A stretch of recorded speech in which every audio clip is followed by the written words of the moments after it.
Welcome. Thank you for joining us for First Person Conversations with Holocaust Survivors. I'm Bill Benson, and I have hosted First Person since it began at the museum 23 years ago. Each month, we share firsthand accounts of survival during the Holocaust. Each of our First Person guests serves as a volunteer at the museum. We are honored to have Holocaust survivor Peter Feigl share his firsthand account of the Holocaust with us today. Peter, thank you so much for agreeing to be our first person. Thank you, Bill, for asking me, and thank you for this opportunity to speak to people about my experiences during the Second World War. Peter, you have so much to share with us, and we have just an hour, so we'll jump right in. Peter, you were born in Berlin on March 1st, 1929. Please tell us about your parents and what you know of your family's life in Germany in the early 1930s before the Nazi Party came to power. So, as you said, I was born in 1929 into a upper middle class family. My father, who was an Austrian citizen, was working in Germany at the time. He was a graduate mechanical engineer. My mother was essentially a housewife for raising me. My father and my mother were totally secular, wanted absolutely nothing to do with any kind of organized religion. And so I was raised without any religious background whatsoever. The family was well off sufficiently that with summer times, for instance, we would go on vacations either at the beach, or we would travel to Switzerland, to Austria, and visit family there. And things were going very nicely. 1933, when Hitler came to power, I, 4 years old, was fascinated by all of the military music that I heard on radio, the speeches, which I didn't understand really fully. But I was enthralled by all the flags and all the pageantry that the Nazis were producing. And this sort of went on until 1934. Peter, if I could jump in and just ask you one question about prior to the Nazis coming to party. Tell us a little bit more about your father's business. He was a mechanical engineer. How did he support the family? My father worked for a company that represented a number of American companies, among them Champion Spark Plugs and other companies in the automotive industry. And he represented those companies throughout Europe, so he frequently traveled extensively throughout Europe, promoting the products of those companies. And his company actually had offices in several other European countries. Mm-hmm. And Peter, you began to tell us about what happened once the Nazis came to power in 1933 in Germany. You were just 4 years old. So yes, tell us how that affected your family at that time. So I guess at the age of 4, you become conscious of what was going on around you. Mm-hmm. And Mm-hmm. as I mentioned, I became fascinated by all this pageantry. I had led the toy soldiers that I played with, and I couldn't wait to grow up and be a soldier too. And the Nazis did a spectacular job of putting on all kinds of military marches, concerts in the streets and on public parks and so forth. And I really loved all of this until I went to school finally in April of 1936, when I was 37. Right there I am, carrying the traditional candy cone that every first grader becomes on his first day in school.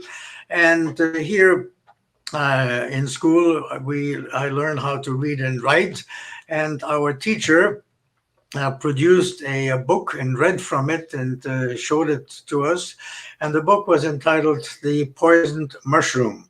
And on the cover, you can see this poisoned mushroom, which is very well known in Europe. He's got a big nose and a Jewish star on his chest. And the teacher was telling us that this mushroom represents Jews who are awful people. They lie, they cheat, they steal, they stink of garlic, they molest children. I didn't know what that meant, but obviously something bad. And they are to blame for everything that goes wrong in the world. And those are people that really should be treated like vermin. They should be exterminated. And not knowing any better, this is what my teacher was telling me, and this is something that was implanted in my brain. And I believe this. Little did I know at the time that Hitler and his anti-Jewish program was not aimed at a religion, but that they classified it as a racial category, and that I was myself considered as part of that race. Peter, so the book that the teacher actually read to you in the classroom with that cover you just showed us, she read that aloud to the students. Yes, and not only that, but we were asked to read some of the words ourselves after we had learned to form the strange characters that we were taught to write in at that time in Germany. Wow. After that, Peter, your family left Berlin in 1936, I believe, moving to Prague, Czechoslovakia, and then a year later relocated to your father's hometown of Vienna, Austria. Tell us about your life in Vienna. Life in Vienna was very good. My father, as I mentioned, was an Austrian citizen. He was born in Vienna, so he was back home. His two sisters lived in Austria at the time, and for me, there was a surprise waiting for me, because my mother and my father at that point had a conversation, and they concluded, look, we just left Germany. We heard Hitler ranting and raving against the Jews. We are in Austria, which is 95% Roman Catholic, and they have a long history of hating Jews.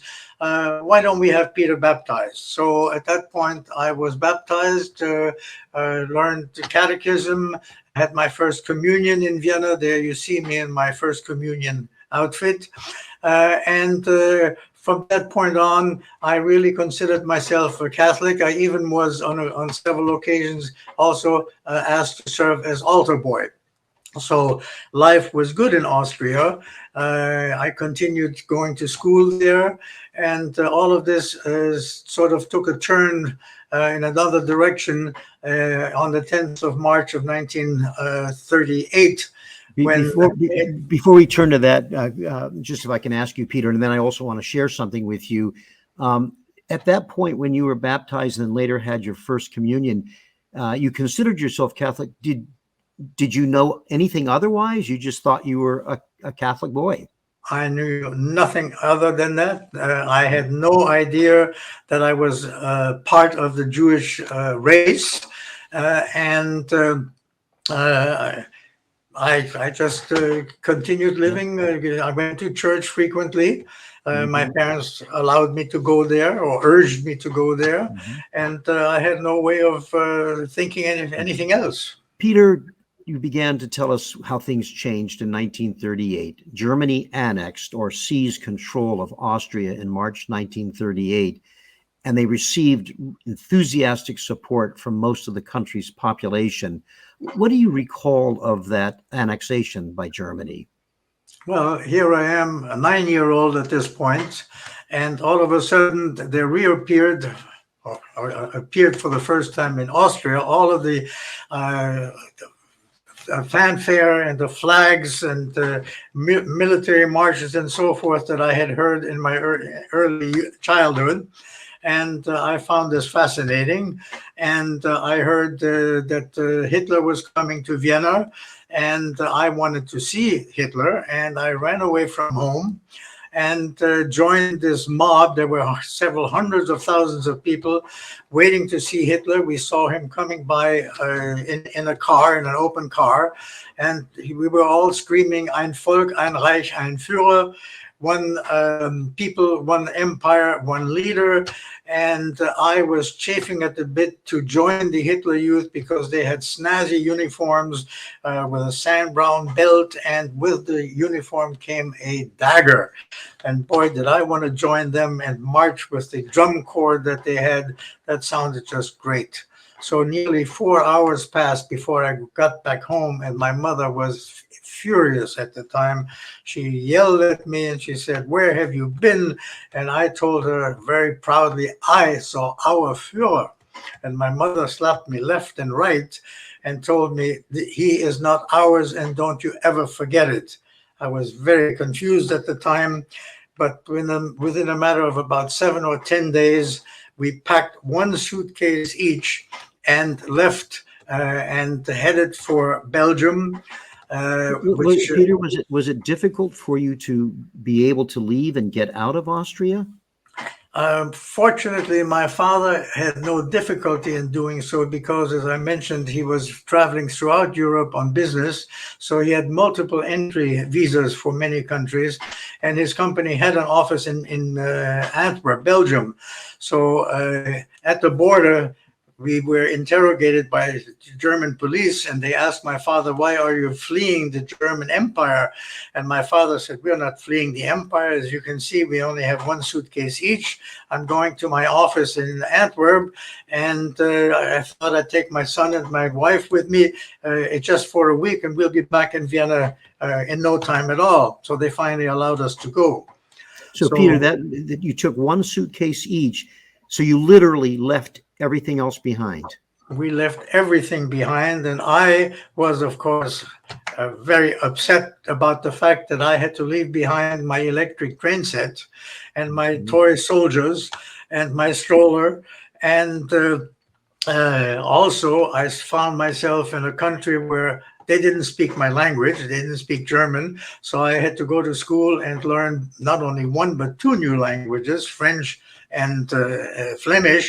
But what I didn't realize at the time was that for my parents, it was far more traumatic than for me, because, as you said, they left all of their possessions behind, furniture, jewelry, crystal, silverware, in other words, everything. And here we now lived in a much smaller, furnished apartment, and this obviously was far more difficult for my parents than for me. Despite all of that tremendous change for them, did they feel safe once they were in Belgium? They did indeed feel safe, because Belgium had been declared a neutral country about 6-7 years earlier. And there had been rumors of a possible war breaking out in Europe. And I overheard adults talking in terms of, well, if war should ever come, we have nothing to worry about in Belgium because we are in a neutral country. Well, and as you're about to tell us, that all changed. World War II, of course, began September 1st, 1939, when Germany attacked Poland. When Nazi Germany attacked Belgium in May of 1940, the impact on your family was almost immediate. Tell us what happened to your father at that time. Yes, on the 10th of May, when the Germans invaded Belgium, Holland, and Luxembourg, my father felt he had an obligation to go to his office and possibly pay out salaries to his employees, so that if they wanted to flee, they would be able to do so. On the way to Antwerp, at the railway station, there was an identity check. My father produced his German passport, and he was promptly arrested as an enemy alien, of course. And it took us 3 days to locate him. My mother and I went to see him. We were allowed to bring him a suitcase with a blanket and some clothing. And my father told my mother, "Get out of Belgium, get out of Brussels as quickly as possible. You don't want to get caught between two armies. You have the Germans coming from the east, and you have French and German. You have French and British soldiers coming from the southwest, coming to the aid of Belgium. So get out of here."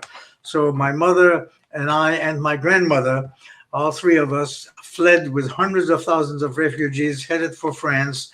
It took us 10 days to get there. And on the road, we were frequently machine gunned by German Stuka dive bombers who were trying to block the roads to prevent the Brits and the French from coming to Belgium. And I, as an 11-year-old now, as we were lying in a ditch whenever we were being attacked, I thought of only one thing. When I grow up, I want to become a pilot. and be in the cockpit of an airplane with a machine gun. That must be a lot of fun. And I didn't realize that the cow that suddenly dropped dead next to me had just been shot by that airplane. You made it to Paris, and then once you were there, your mother said you must go south. Why did she decide that you must go south, and where did you go? Well, 4 hours after we arrived in Paris at my aunt's apartment, the air raid sirens went off, and my mother said, I didn't come here to be bombed. I could have stayed in Brussels for that. So we were able to get on one of the last trains that made it from Paris down to the city of Bordeaux on the Atlantic coast in the south of France. And there, my mother's rigid German upbringing, she had to go and report immediately to the police to get permission to remain in Bordeaux. And the French policeman scratched his head and said, I don't know what to do with you. You're a German woman who married an Austrian. That makes you Austrian, but there's no Austria. And you're here with your son and your mother, and you don't have a visa. You don't belong here. Go to the gendarmes. There was the national police, same thing there. They sent us to the prefecture, which is the civilian administration. And there they told my mother, we have experts who know just how to deal with people such as you. You're going to take a train and go to a place called Oloron-Sainte-Marie near the Spanish border, and they know what to do with you. So with the little money that my mother had left, we took a train with my grandmother, and in Oloron, the train was surrounded by French gendarmes with machine guns, and they loaded us onto trucks, and 20 minutes, they dumped us into a French detention camp called Gurs. Tell us about Gurs. What kind of place was this? Gurs was a detention camp that had been created by the French about 3 years earlier, and it was intended to hold refugees from the Spanish Civil War. The camp had a capacity of about 14,000 people. Each barrack held 60 people. There were no beds in the barracks. You slept on the floor. The barracks had no hygienic facilities. There was no toilet in there. There were no water or anything. The only water was a cold water spigot on the outside of the barrack, and the toilet facilities were located about 200 yards away. They were open pits. The whole place, it was disgusting and it stank. It was mid-May, temperatures were high. And we were all obsessed with one thing: food, eating. There was no food. We, for breakfast, would have a lukewarm fluid called coffee with one slice of bread. Lunchtime was more another slice of bread, this time with a lukewarm fluid. You might find 2 or 3 slices of carrot floating in it, so you were lucky. And dinner was a repeat of lunch. And on top of that, even though there were no beds, we had bed bugs there. We had body lice and fleas. People were dying from disease and starvation. And it was a horrible place that I will never forget. And that image that we just had up, of course, of rows and rows and rows of barracks was from Gurs. After 6 weeks, you were there for 6 weeks. You were released, however. How was that made possible? That became possible because the French surrendered and signed an armistice with the Germans on the 22nd of June, and my mother, who was a barracks chief, the barracks chief received periodic briefings from the camp commander, and she learned that there would be a German army inspection team coming to Gurs to see whether there were any Germans held there who would be able to repatriate it back to Germany. So my mother placed herself at the entrance of the camp on the day when the team arrived. She figured it being an army team, they weren't looking for Jews, or they were just looking for German citizens. And when she saw the team, she rushed forward, brandishing her German passport and sticking it under the nose of the team leader, yelled Heil Hitler as loud as she could, and said, "I am a citizen of the great German Reich. I have been held here by these no good, lousy, stinking French people, together with my mother and my son. I demand to be released immediately." And the German officer looked at the passport and turned to the French camp commander and said, "You call taxi for madame. Taxi takes madame where she wants to go." And 20 minutes later, we were in a taxi. And the cab driver said, "Where to?" And mother said, "Take us to Spain." He said, "Impossible. They won't let anybody in, and the French won't let anybody out." "Where to?"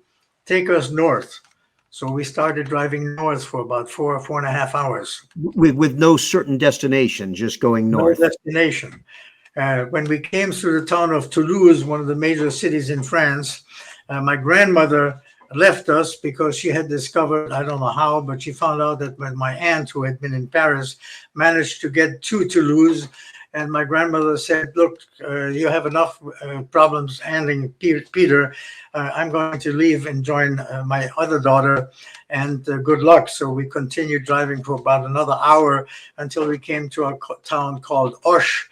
And there the cab driver was stopped and told, don't go any further. There are Germans on the other side.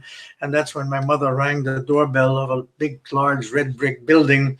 It turned out to be a convent. So the nun listened to my mother's story. And by the way, this was the first person who did the right thing, who really helped us. She put my mother in touch with a local food distribution center, which had been established a couple of years earlier to help Spanish refugees. And this center was operated jointly by the Swiss Red Cross and American Quakers. And they offered my mother a part-time job. With a part-time job offer, she was able to go to the police and get a residence permit allowing us to remain in Auch. And of course, she also had the opportunity of bringing home almost daily food from the canteen. You see my mother here in the group of people operating that food distribution center. So we now lived in a very, very tiny one-room apartment, and I mean really one room. That room was bathroom, bedroom, dining room, living room. That's all that there was. But at least we were there. My mother then tried to find out what happened to my father, and ultimately discovered in late September that he also ultimately wound up in Gurs. And my father was 16 years older than my mother. So in those detention camps, he developed heart problems. And in March of 1941, he was given a 30-day convalescence leave. The camp commander must have figured, let him die outside, let his own family take care of his burial.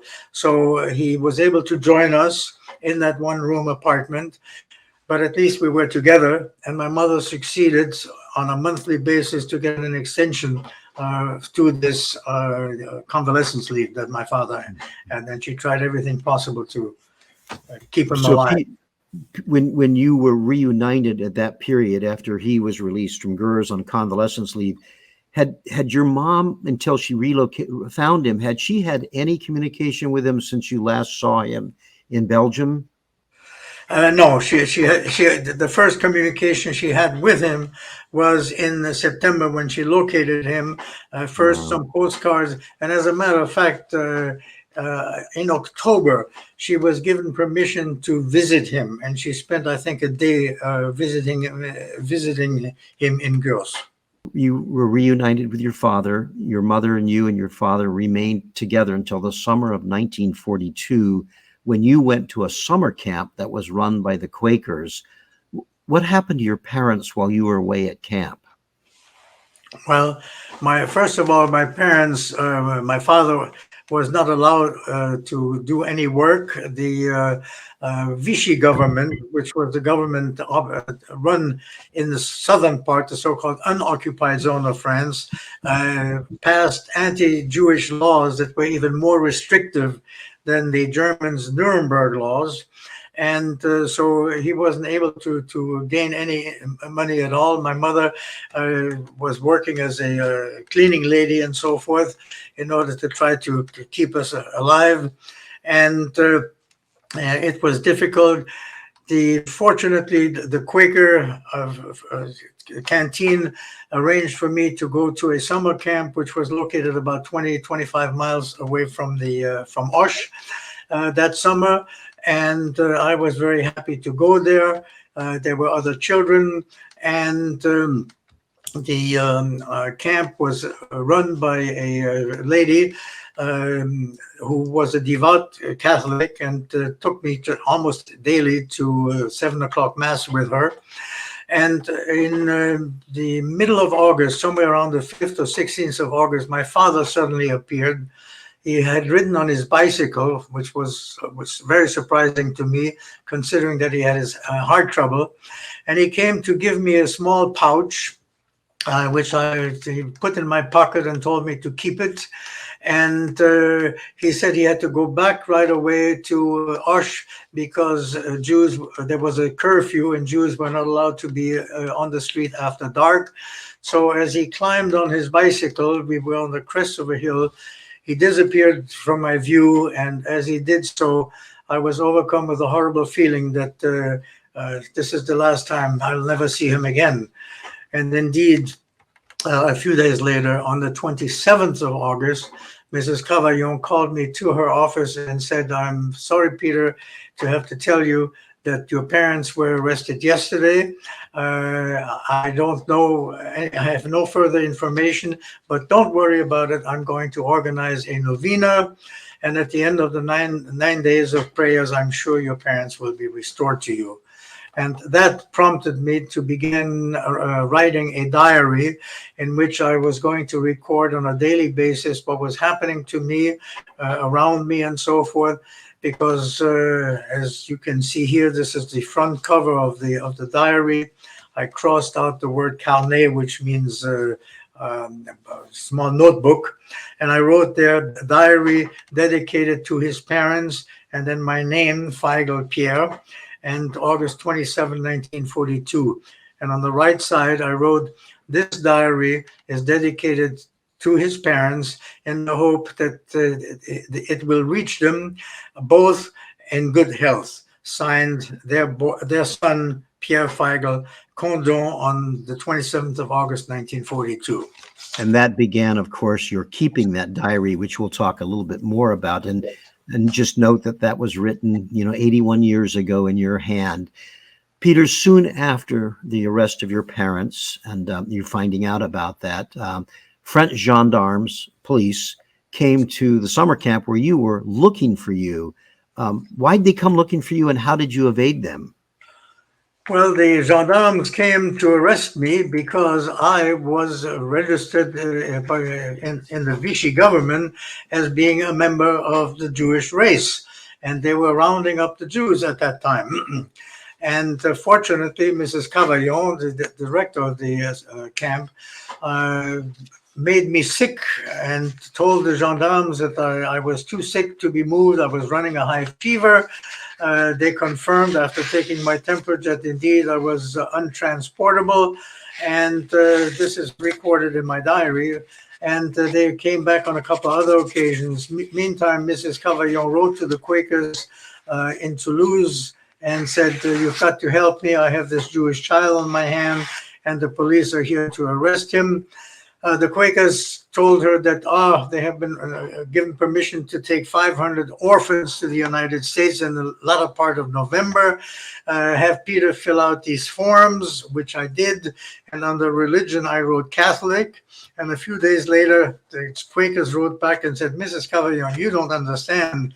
We're trying to save Jewish children." And Mrs. Cavaillon wrote back to them and said, "No, you don't understand." And by the way, there are copies of this correspondence in the archives that have been found. She wrote back, "You don't understand. When I show Peter's baptismal certificate to the French police, they say it's garbage. As far as Vichy is concerned, that child is of the Jewish race." So the Quakers relented and decided to include me in this group of 500 orphans. And in fact, Mrs. Cavaillon then took me personally to Marseille, the port from which the ship was supposed to leave. She took me there on the 6th of November. Thank you, Peter. With assistance from the Quakers, as you said, and in fact, you were accompanied to Marseille on November 6, 1942, believing that you were going to be leaving for the U.S. as part of this group. But on November 10th, just a few days later, Allied forces landed in North Africa, and as a result, Nazi forces occupied all of France. This ended your chance for immigration, your chance to leave. How did you, with that tremendous change in circumstances and expectations, how did you find shelter? Well, again, thanks to the Quakers, they realized that the problem. They realized that the ship wasn't going to sail on the 26th or the 27th of November. And I was moved from one facility to another. Again, it's all described in my diary. I did some stupid things in the process as well. But finally, in January of 1943, I was given instructions to take a train, change trains in Lyon and so forth. And ultimately, I arrived on the 15th of January at midnight at a plateau high, about 3,400 foot elevation. The roads, everything was covered with snow and ice. And I was met there by a young man who sort of put his arm around me and said that his name was Daniel Trocmé, and he was going to look after me. So you ended up in this village as a result of that. This was a very significant village. Tell us about it. It was the most significant and the most unusual village. France, as I mentioned, was also essentially 95% Catholic. And here is a village where the population is about 95% Protestants.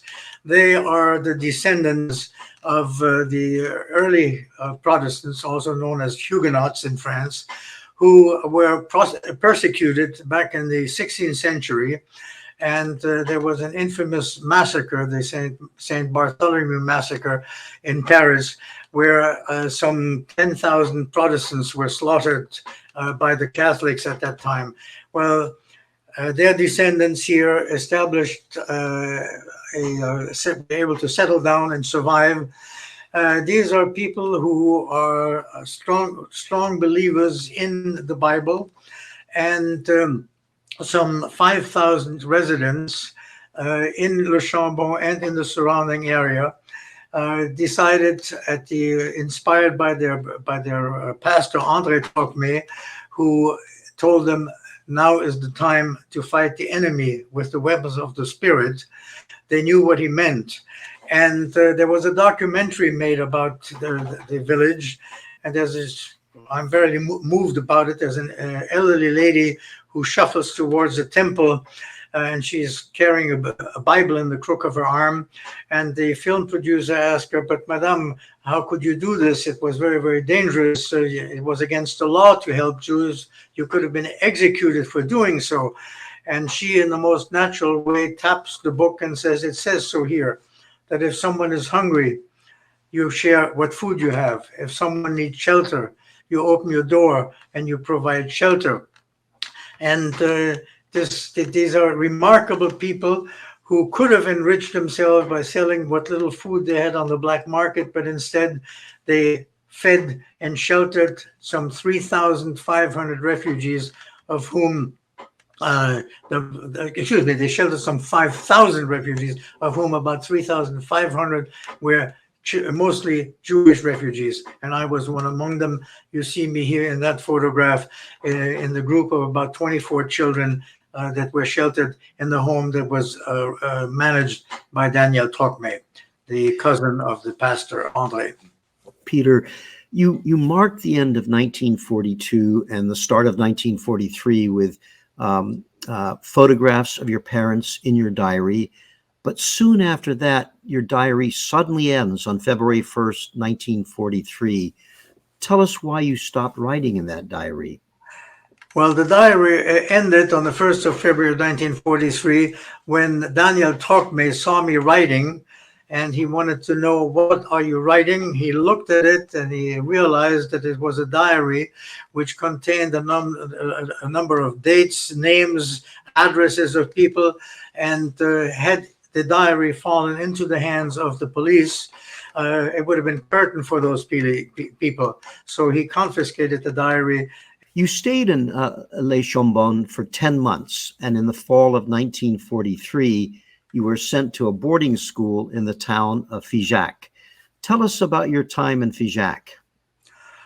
Again, in Figeac, we were able to continue our education.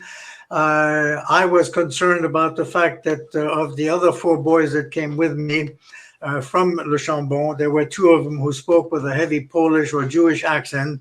So I kept myself apart from them as much as possible in order not to be identified with them. And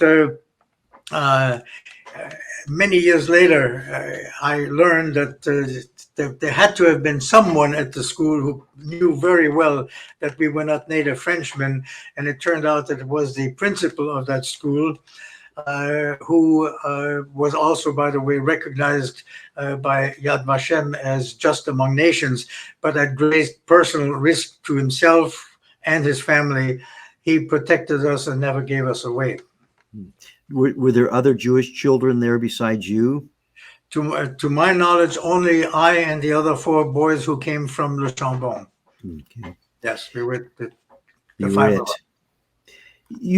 You started writing back in your diary again in January 1944. What motivated you to start up again? Essentially, the same thing that motivated me originally. I was still hoping someday, somehow, to reconnect with my parents.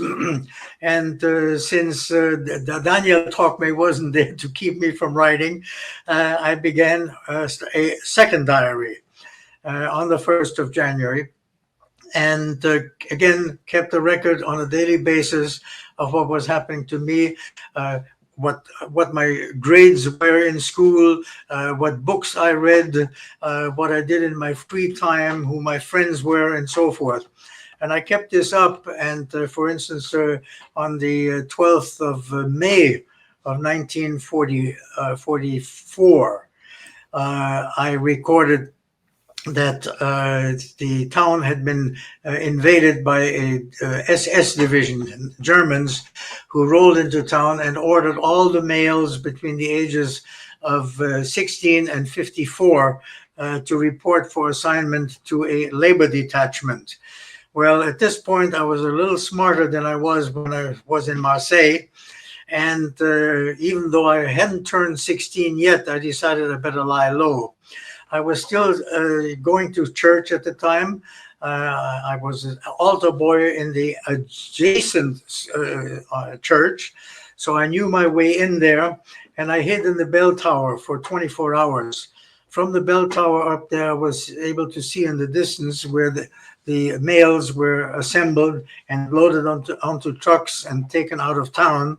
And after about 24 hours, when the last truck left, I came down and I was contacted by a French underground, essentially Jewish fighters who had masqueraded as Boy Scouts.